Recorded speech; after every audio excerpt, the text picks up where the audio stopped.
If you spend any amount of time commuting on the highway, you have absolutely seen this exact scenario play out. Oh, definitely. It's an everyday thing. Right. You are cruising along, maybe doing 70, and up ahead, you see the flashing red and blue lights on the shoulder. Yep, the classic move over moment. Exactly. So you safely move over a lane, and you drive past a massive, like 80,000-pound semi-truck pulled over by law enforcement. It's an intimidating sight, honestly. It really is. And you usually see an officer standing up on the steps of the cab, leaning right into the window, talking to the driver. Have you ever wondered exactly what is happening in that interaction? I think most people just assume it's like a normal traffic stop. Yeah, that's what I always thought. Just like when we get pulled over in our cars, license and registration, do you know how fast you were going? That sort of thing. Right, the standard script we're all culturally familiar with. Mm. But when it comes to commercial motor vehicles, that interaction is entirely different. Which is exactly why we were looking into it today. Yeah, it is highly structured, incredibly rigorous, and frankly, a lot more intense. The stakes are just exponentially higher when you're dealing with a vehicle of that size. They really are. And that brings us to the mission of today's deep dive. We are exploring a highly specific, vital source document. It's simply titled Test of Full Inspection Oral Test. And this document is basically the holy grail for these stops. Exactly. It is essentially the script of one of these high-stakes roadside encounters. And to truly bring this to life for you listening, we aren't just going to read this document, we are going to run the simulation. Oh, I like this. A strict role play. Yes, I will play the female DOT officer asking the questions. And you are going to step into the shoes of a driver named John. All right, I'm John. I can do that. And for some context, John is representing a real training company called Hope Consulting and Training. Right, they actually run commercial drivers through these exact high-pressure simulations to build muscle memory. Yes, and if you are curious about their programs, their contact number is 626-354-0756. It's serious business. They make sure drivers are ready for this exact moment. Exactly. So let's see if John passes the test today. Okay, let's unpack this. We're going to begin logically right at the window of the truck. All right, I'm ready. I'm rolling down my window. Good morning, driver. How are you today? Good morning, officer. I'm fine, thank you. Can you understand and speak English with me? Yes, officer, I can. Do you have a co-driver with you today? No, officer, I do not. Is there anyone else in the truck with you? No, officer, I am alone. Do you have any pets in the truck? No, officer, I do not have any pets. Okay, I am breaking character for a second because I have to stop you there. Sure, what's up? I mean, I understand checking for a co-driver because there are, log books involved, but why is law enforcement asking about passengers or even pets right out of the gate? It does seem a little weird, right? It sounds like small talk to butter you up, not a critical safety check. It's almost like a pilot's pre-flight checklist, but for human interaction.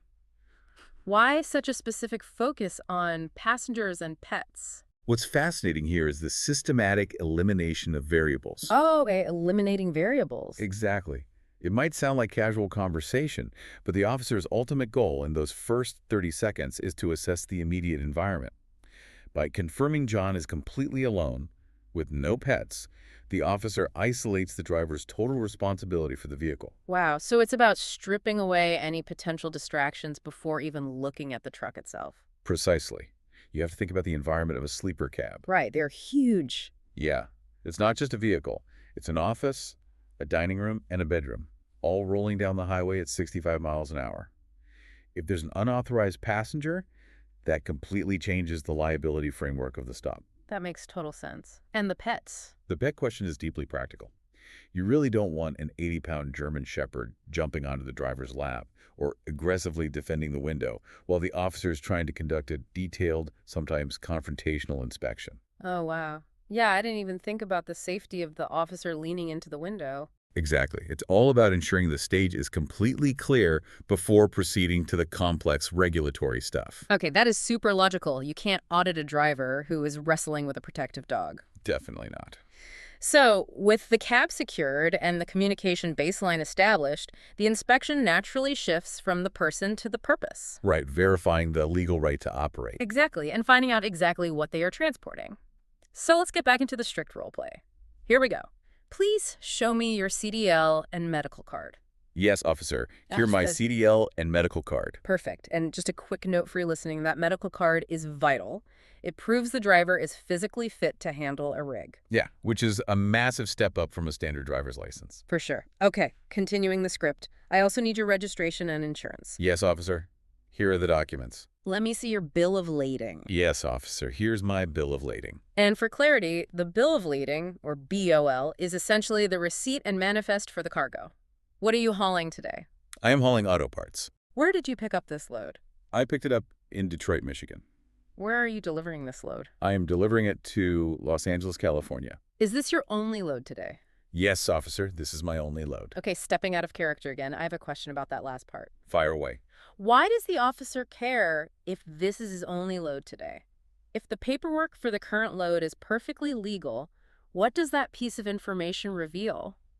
It's a really strategic question, actually. Are police acting as freight dispatchers now? It seems so specific. If we connect this to the bigger picture, you have to understand that the freight industry is an incredibly complex, high-pressure ecosystem. Okay, so it's about the industry pressure. Right. Drivers are often pressured by dispatchers or tempted by the extra payout to pick up unauthorized side jobs, or what they call gray market freight. Oh, wow. I had no idea that was a thing. Oh, it definitely is. So this single question forces the driver to build a definitive narrative of their entire day. I see. It locks them into a story that the officer can then verify against their logs. Exactly. If the driver says, yes, this is my only load, but their routing suggests they've been zigzagging hundreds of miles out of the way across a state. Which would make zero logistical sense for a straight trip from Detroit to LA. Exactly. Massive red flags go up. It prevents complex, undocumented routing that could compromise safety. That is brilliant. Yeah, the officer is making sure the driver isn't pushing their physical limits by trying to squeeze in extra off-the-books deliveries. It acts as a tripwire for regulatory compliance. So it's not just about what is sitting in the trailer right now, it's about the geometry of the entire trip. Perfectly said. Which leads us perfectly into the next phase, because knowing what the driver is doing leads directly into how long they have been doing it. The time factor, always crucial. Right. Paperwork might prove legality, but time logs prove human endurance. The clock is always ticking. Let's pick the script back up. Ready? Are you using an ELD today? Yes, officer. I am using an ELD. Show me your logs for today. Yes, officer. Here are my logs. What time did you start your day? I started at 6 a.m. How many hours have you been on duty? I've been on duty for about 6 hours. Did you take your 30-minute break? Yes, officer, I did. Okay, pausing here. Here's where it gets really interesting for me. The ELD, the electronic logging device. It's a game changer for the industry. I look at this as the commercial driving equivalent of an airplane's black box, but one that tracks human fatigue rather than mechanical failure. That's the perfect way to look at it, honestly. It's fascinating. And to build on that black box analogy, the ELD isn't just like an app on an iPad. It is literally hardwired into the truck's engine control module. Wait, really? It's physically connected to the engine? Oh, yeah. If those wheels turn even 1 mile per hour, the black box records it. There is absolutely no hiding from the clock. That is wild. It completely changed the industry. Gone are the days of paper logbooks, which drivers used to jokingly call comic books. Comic books, because they were basically fiction. Exactly. Because of how creatively they could forge them to make it look like they were sleeping while they were actually driving across 3 state lines. Oh my gosh. So the machine itself is keeping the human honest now. Precisely. And that last question in the script, specifically about the 30-minute break, it sounds so mundane, but under federal regulations, it's not just a suggestion to stretch your legs, is it? No, absolutely not. It is a strict federal mandate. Right, they have to take it. What you are witnessing in this part of the oral test is how deeply human biology is legislated into commercial driving. That's a great point. Under current rules, a driver cannot drive for more than 8 cumulative hours without taking at least a 30-minute interruption of driving status. So they physically cannot just power through it with, like, a ton of energy drinks. Exactly. The officer asking, did you take your 30-minute break? And the driver confirming it on the ELD.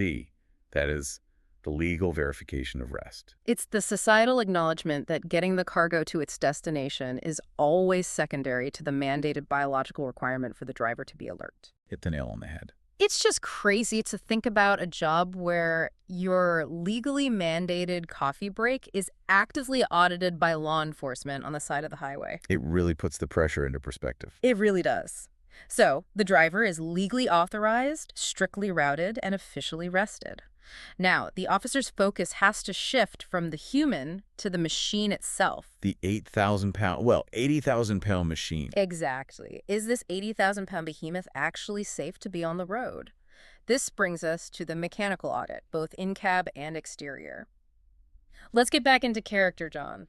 I'm in the driver's seat. Turn the key on, but do not start the engine. Yes, officer. Pump the brakes down and tell me when the low air warning light comes on. Yes, officer. The low air warning light is on. Okay, hang on. Braking character again. I have to interrupt this because the physics here make no sense to me. What part? If I sit in my driveway in my personal car with the engine off and I pump my brakes, the pedal just gets incredibly stiff and nothing happens. Right, because of the hydraulic fluid? Yeah, so why on earth would an officer want a truck driver to purposely deplete their air brakes on the side of the highway? This raises an important question about how commercial vehicles are engineered versus passenger cars.